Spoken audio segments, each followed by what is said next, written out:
Pemirsa, rencana penutupan tempat pemrosesan akhir atau TPA regional Sarbagita di Suwong, Denpasar kembali mencuat. Menteri Lingkungan Hidup dan Kehutanan LHK Hanif Faisal Nurofik mengungkapkan langkah penutupan TPA ini sebagai bagian dari strategi nasional mengakhiri sistem pembuangan sampah terbuka atau open dumping.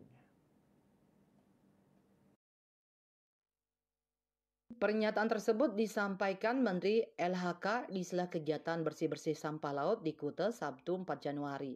Hanif Faisal Nurofik mengatakan pihaknya akan menghentikan seluruh TPA yang masih menggunakan metode open dumping tidak terkecuali TPA Suwong. Menurutnya masyarakat harus mulai membangun budaya memilah sampah sejak dari sumbernya. Ia menambahkan bahwa terdapat 306 TPA di Indonesia yang akan dihentikan operasinya secara bertahap, terutama di 17 destinasi wisata unggulan. Menurut Hanif, Kuta dan sekitarnya menjadi prioritas karena merupakan destinasi wisata internasional. Target penutupan TPA Suwong ditetapkan pada tahun 2026. Pihaknya sudah berdiskusi dengan Gubernur Bali dan saat ini tengah menyusun studi serta strategi termasuk percepatan pembangunan fasilitas pengolahan sampah menjadi energi listrik (PSEL). Data dari Unit Pelaksana Teknis Daerah UPTD Pengelolaan Sampah Dinas Kehutanan dan Lingkungan Hidup Provinsi Bali menunjukkan bahwa volume sampah di TPA Suwong mencapai 1.100 hingga 1.200 ton per hari yang sebagian besar berasal dari Kota Denpasar dan Kabupaten Badung.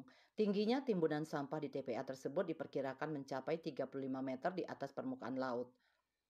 Pengembangan PSEL dipandang sebagai solusi utama untuk mengatasi permasalahan sampah di TPA Suwong.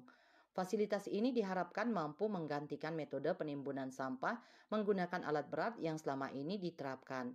Kementerian LHK menegaskan bahwa sistem open dumping yang masih digunakan di TPA Suwong berpotensi mencemari lingkungan, termasuk udara, air, dan tanah.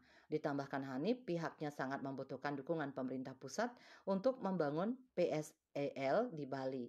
Ini adalah langkah penting bagi pengelolaan sampah yang lebih berkelanjutan.